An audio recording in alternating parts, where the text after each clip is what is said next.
Hey guys, welcome to Fanm Kreyol Takeover, presented by Lux Media and Belle Inc. I am your host, Carmen with the C, and today we have Miss Belle la Poète. Hello, everyone. Thank you so much to Fanm Inc. Thank for you for having coming. me. Thank you so much. So, tell us about yourself. Who are you? What do you do? Where are you from? Alrighty, well, my name is Belle la Poète. That is my stage name. My government name is Myra Joanne Terranor, Ma Joanne. I am from Fort Pierce, Florida. My parents are from Haiti. And what it is that I do, I'm an author, dancer, poet, songwriter, director, nurse, the list is endless. Right. Yeah. So I don't even know what to attack first because your list just goes on. So what is your main focus right now? Right now, I just started my career as a nurse, so right now I'm doing that. That's a big focus for me, and also poetry and writing. Okay. So how did you get into poetry and writing? Okay, well, I've been writing since I was very young. You know, in Florida, they have something called the FCAT. So when I was in the 4th grade, you remember, when I was in the 4th grade, they were getting us ready for the writing FCAT. And I just kept writing, and it was something I fell in love with. And then, I wanted to write on an expanded level, so I didn't know certain words. So I would always go up to my teacher and be like, how do you spell whatever? And then she'll be like, oh my goodness, why are you asking me these huge words? So then, she helped me and I finished it, and she was just always praising me like, this is really great. And then I got the highest score on the FCAT writing. Yes. So then that's how I got into it. I always loved making stories. When I was younger, I had thousands and thousands of dolls, and I would always create stories with the dolls. Okay. So that's how I got into it. Okay, so you got into writing in general around 4th grade, but when did it hit you I want to get into poetry? Because poetry and writing stories and writing is two different things. Yeah, it is two different things. That's true. How did it hit you? You know what? I want poetry. I want to get into this. Okay, so the whole poetry thing started. The whole story. The whole story. I got you. Okay. So, growing up, communicating was just something that was, a bit of a struggle for me. So I would always write about it. And, as a child, a young girl, you would have your diary. So I remember I had my diary when I was really, really young.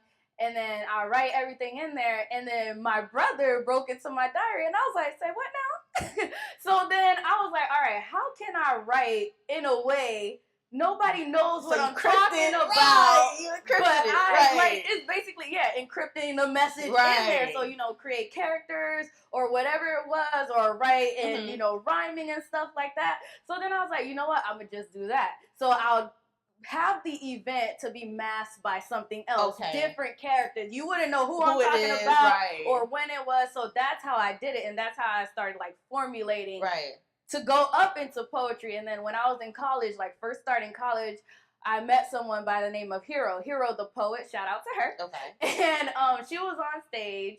Doing spoken word, and I was like, yo, what is this? This is kind of dope. And everyone loved her. And then so I don't know what happened, y'all. I just got on stage and freestyle. I was just okay, I don't know what I'm about to do, but I just was boom, boom, boom, boom, boom.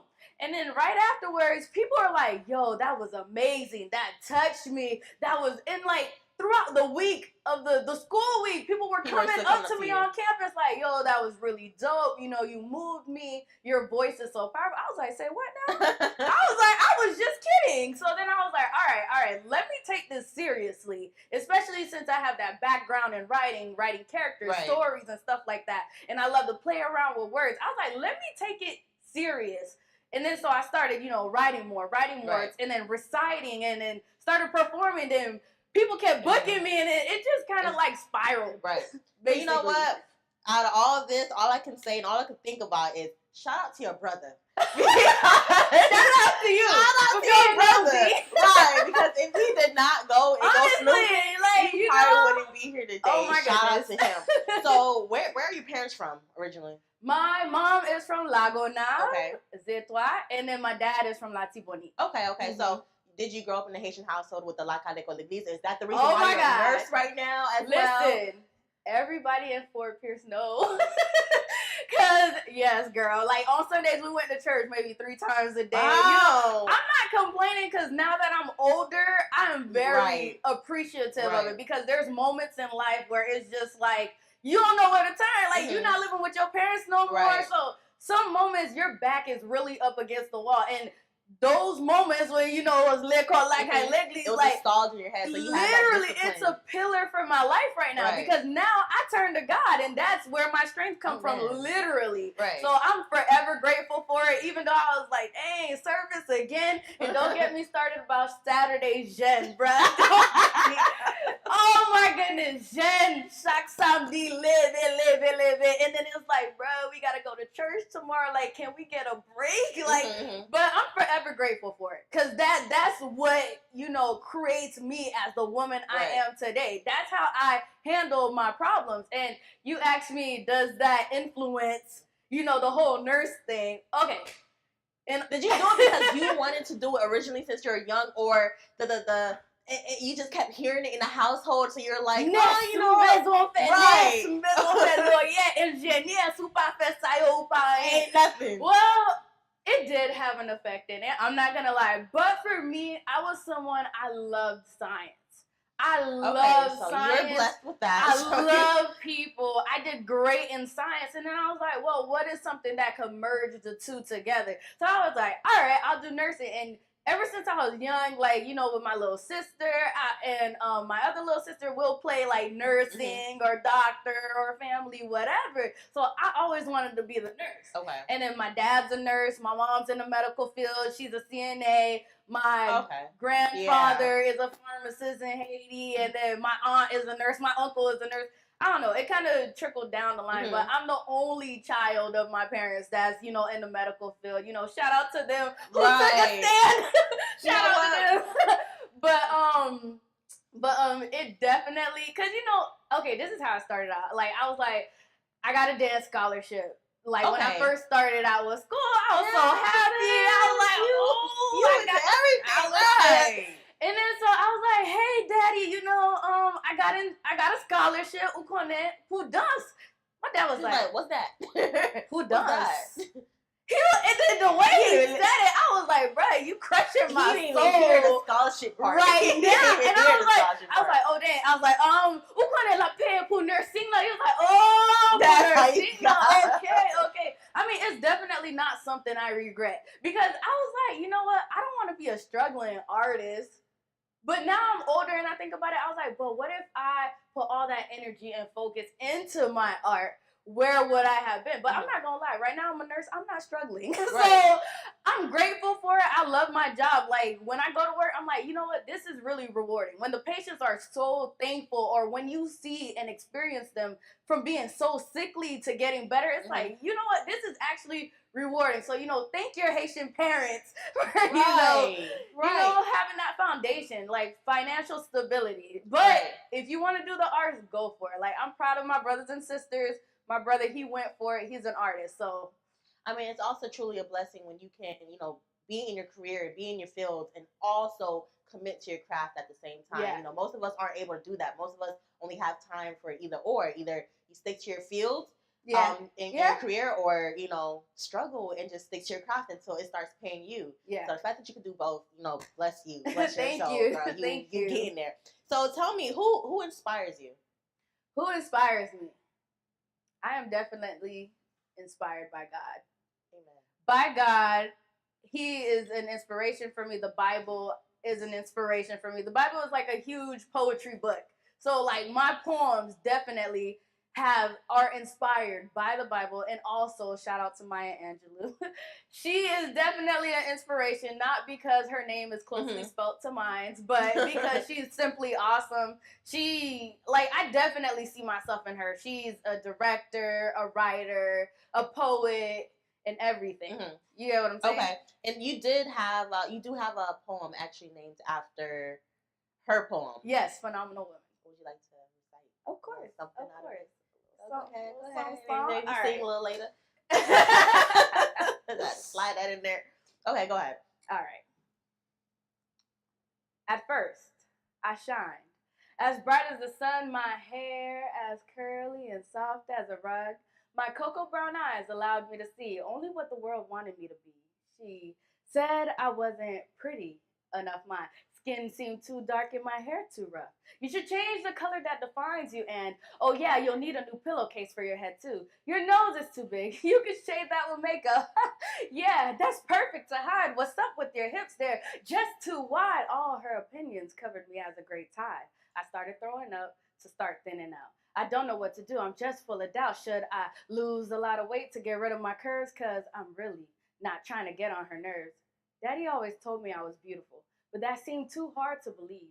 I don't know what to do just to feel relieved. Well, he did say that my smooth, dark skin reminded him of the world's finest chocolate that didn't need comparison to anything because it was the richest. He called me a star in the sky.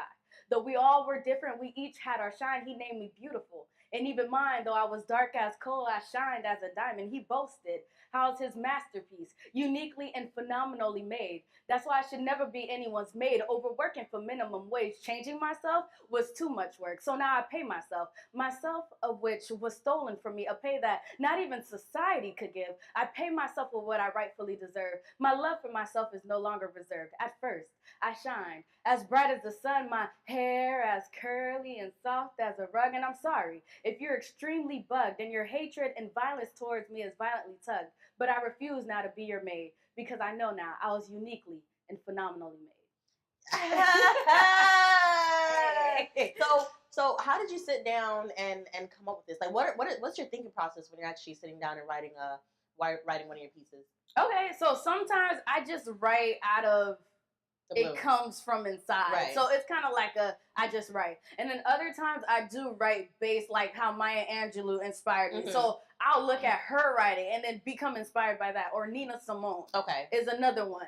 And I'll look at that. I'll look at what they say. And then I'll just go ahead and formulate them into my own lines. You know, so it's basically like an inspiration to do something that resembles that. Right.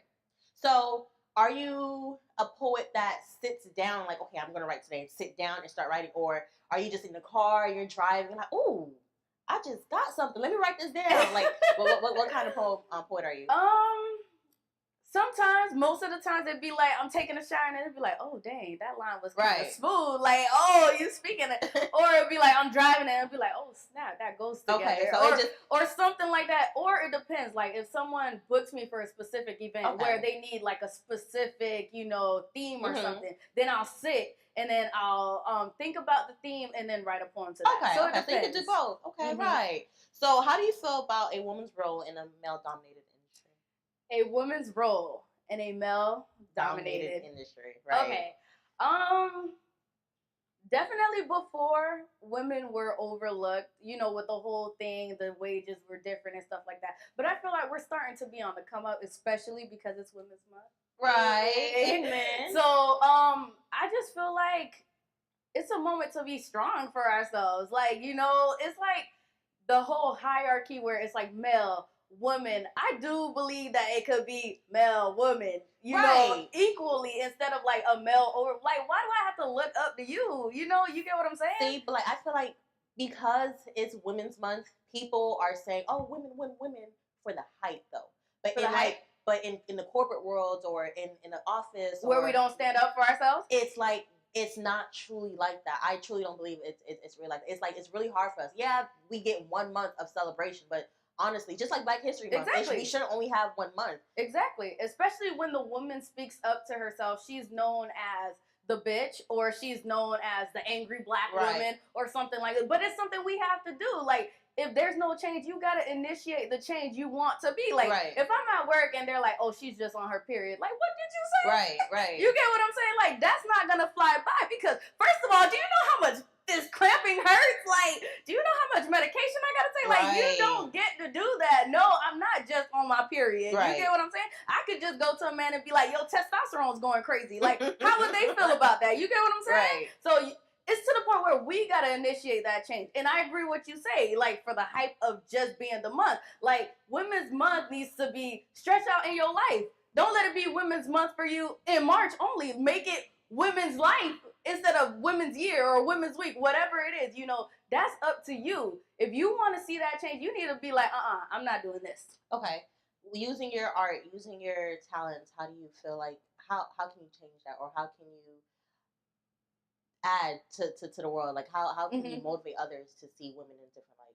Okay, well, all of my art is inspired to shed light upon something: domestic violence, depression, anxiety, or love, whatever it may be. I remember this one guy, he was like, man, your poem is like hitting a man in the kneecaps. I'm like, what? Like, that's crazy. So you powerful. Think of my poems like, I'm not trying to belittle men, but at the same time, I'm empowering women. Like, and that was crazy that he said that. But one of my biggest projects for this year is this song I wrote titled "My Bad Mama," and that one's to raise awareness upon domestic violence, especially growing up in a domestically abusive home. That's what inspires me. So no matter where I go, I'm always going to be uplifting women. Like the book, My Black is Beautiful, and this poem I have titled, My Black is Beautiful, or the poem Phenomenal Woman, or whatever it may be, raising awareness on rape and, on domestic violence, whatever the case may be. It is to shed light. I believe this.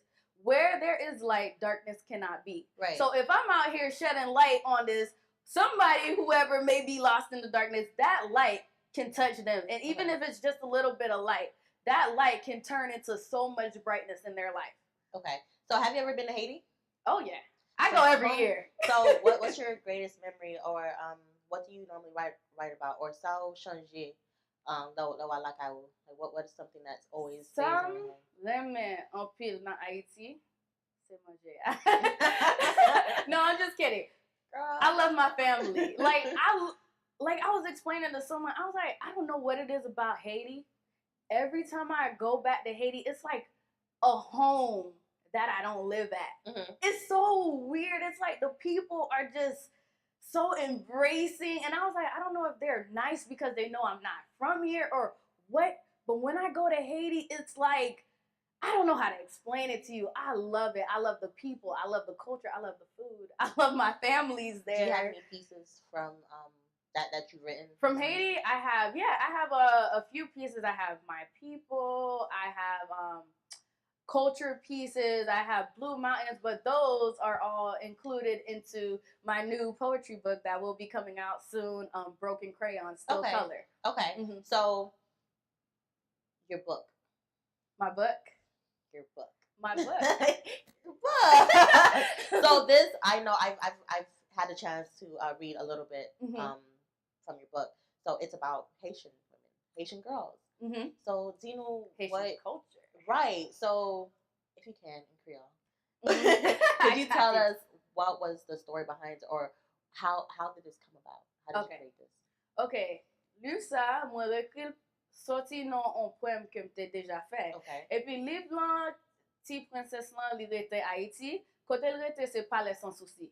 Livre là, li doit éduquer ti moun haïtien de culture nou, de qui j'en pourrait mettre tête ou comment haïtien, parce que vous connaissez yo dit oh femme haïtien ça ou bien femme n'importe ça moun vle penser de femme haïtien, mais qu'on y a dans livre ça ou après que li pral non fait la gen l'autre princesse qui sorti tout côté dans le monde entier. Li pas fait sens pour mon femme haïtien m'penser dame qui bon côté nan qui blanc puis belle passer. Vous comprenez ça m'a dit là, ou bien dame qui prend yon lan bon côté li pi belle passer, ça pas fait sens. Qu'on y a raison de faire livre ça, c'est pour comprendre et apprendre qui j'en pour remettre tête ou spécialement ti moun haïtien qui rete là. Et puis dans livre là et pas seulement on apprendre de qui j'en pour remettre tête ou on apprendre côté dans Haïti qui gagne, on apprendre gen monde qui Haïti, gen palais sans souci, on apprendre de que c'est on reine ou c'est un prince ou bien un roi ou comme haïtien. Vous comprenez ça maintenant? Oui. Okay, so my question for you is, what is your target market for this book? Is it just the Haitian Americans who are here, or also the little Haitian girls back home in Haiti? What's your target market? My target market is basically anyone black. Anyone black, not only anyone black, but also any other culture. Okay. Because the other princesses in the book, they're like, the princess, she doesn't want to go because she feels like she's not supposed to be there. She feels like she's not pretty enough. And the other princess in the book, they uplift her. So not only is it for black children, it's for just coming together and everyone. Like the other girls can learn. How can I show the black sister over there, she is beautiful. What can I tell her to compliment her? It's basically like that. So it's for everyone. Okay, so you know how they say that someone can't love you unless you love yourself. Mm-hmm. So my next question for you is this book in Creole as well? So like, yes, right. Yes, we want to promote, to the other children, to other cultures, mm-hmm. that Haitian girls, Haitian women are beautiful. But then if we don't believe it, or if you're not teaching, us, how can we prove to them if they don't see if they don't see us practicing it? So, mm-hmm. do you have it in Creole, or are you working on it? So this book is actually in the process. It's being worked on to be translated into French, into Creole. Okay, it's in the process right now. And my big plan based on the book is I want to do here as well as in Haiti tea parties, which are to they're kind of like mini conferences, mm-hmm. for little girls, to empower little girls, especially in Haiti in the orphanages. So it is being translated so I could bring it over there overseas. That's the main big point, behind it, is to bring it over there. Okay. So where can we find your book? So you can purchase the book on Amazon. Okay. On Amazon, you just type in My Black is Beautiful, the name, Maya Joanne Daranor, and then it'll come up. Okay. Mm-hmm. So you spoke about domestic abuse and violence and mm-hmm. how you feel about that. And we actually spoke a little bit about your movement and what you're starting up on. So could you tell us what are your views on domestic violence and abuse? My views, oh my gosh, I have so many views. Okay, with domestic violence, I feel like it's something that can be battled, especially for women, and not only just women go through it, so I'm not just going to sit up here and be like, it's only women. Men go through it too. Right. And with domestic violence, it's not only physical. It's physical, mental, emotional, financial. Right. Like if your wife or your spouse, whoever, gets paid and the man is like, oh, you got to give me the check. That's financial abuse. Right. What you mean? You get what I'm saying? Everybody does what works for them. I understand that. But when it comes to a point where you belittling them or where they are beneath you, I'm sorry, that's abuse. Right. You get what I'm saying? And I feel like, and honestly, some people don't even know what abuse is. Like, the different elements, different pockets of abuse. Some people really don't know. Like, if you messing around with an F-boy and he treating you a certain way, like, you get what I'm saying? Right. So, honestly, some people don't know. They'd be like, they could make an excuse for it, or they could mask it, or they could be like, well, he buys me this, he buys me that. Like, some people really don't know. It's not their fault, So, but do you feel like it's something with either insecurities or how they were just brought up and they don't know any better? Some people I know. The abuser? Yeah, the abuser and the person who is getting abused. I feel like I know people who've grown up in a household with parents going through abuse and domestic violence. Mm-hmm. So they grew up into a relationship where that started happening. And right. She thinks it's completely okay because that's how that's how she grew up. That's how she knew. That's all she knew. So how would you raise the awareness for people who don't know what it is or how to handle it when they do come across it? What would you say? What would you do? Definitely, number one is self-love. Okay. If you don't love yourself, you will end up in crazy situations. Like, for example, self-esteem too. Like, let's say, and I love to talk about this, let's say there's a woman and she meets a guy and the guy becomes like some element of happiness. I can't live without him. Every time I see him, it's like he brings happiness to me. And I also like to talk about the chemicals in the brain. Mm-hmm. Like, you're talking to someone, you're getting used to someone. So your brain, every time you see that, is associating that with happiness. Therefore, the smell of the person, how the person talks, like you probably don't even like them for real, but because they're just there, you build this routine for yourself to start to like them, and then you make them into this element of happiness, like, and especially with people who there's something missing, mm-hmm. and that's why I love to talk about how only God can fill that void, because something may be missing, and you could go to the next person and squeeze the life, the living life out of them, trying to fill something they were never meant to fill, and that's one of the big issues. Like I like to describe, like, let's say the piece in you that's missing is in the shape of a heart, and you're trying to get someone who's in the shape of a triangle or a square and try to fit that. It's not gonna fit at all, no matter what you do about it. So, the abuser can have self-esteem issues. jealousy, or, you know, like, man, I'm not good enough, or she's gonna end up leaving me, or so they try to intimidate the person or try to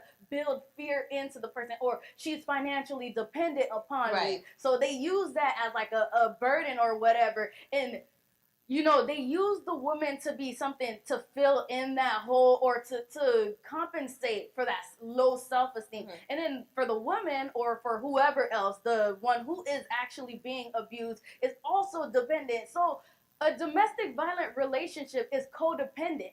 There's no way it's one-sided, because the woman is still there, obviously, because of something, and the man is still there because of something.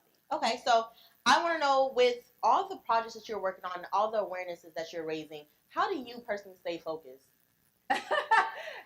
I don't know. Like, it's just a drive, like the passion, I think. Okay. I think the passion is so great. It's like a burning fire. Like, especially now that I'm outside of nursing school. Like, when I first got out of nursing school, I was like, I'm gonna write this book, I'm gonna do this video, this, and then I was like, okay, slow my roll. Let me slow my roll before I explode. It's the passion that pushed me, the passion to raise awareness, or the passion to let it out. It's like, I got so much stuff in my head. Like, it's like, I want to do this, I want to create this, I want to create this. But I had to come to the point where I was like, all right, you got to chill so you don't burn yourself out, or so you don't rush through a project to a point where it's like, dang, that's not what I really wanted, you know? Okay, so one last question. Okay. You are a beautiful woman. You are a belle femme. And I want you to tell us, when you hear the words belle femme, what does it mean to you? Belle femme. To me, belle femme means self-confidence. If you got confidence, girl, you could conquer the world. Right. You know, you got confidence, good head on your shoulder. You believe in yourself. Self-love is really just that pillar for a belle femme. Self-love, confidence. If you have those two, you're a belle femme. Walk with your head high. Know you're a phenomenal woman. You are beautiful. You are blessed. You know, you are highly favored. Always speak those words to yourself. Mm-hmm. And so where can our viewers find you on social media or websites? Any contact? Just go ahead. Any contact? All right. Okay. So I am on Instagram at Belle, BELLE_LA_poet. Y'all know how to spell that. Right. And also you can contact me through email at mderinor@gmail.com. Thank you. And also, do me one quick favor. Taste that real quick. Right. Let us know how you feel. And what's the flavor that you have? Hazelnut. Right. Shout out to Valmas Cremas. I am sipping on the coconut. I've been drinking this before we even started rolling. You can see my cup. Shout out to you guys. You guys they have over 20 flavors, right? I'll need you guys to go ahead and try it and thank us later, okay? Shout out to you guys. Thank you again for viewing us. One more time, where can we find your book?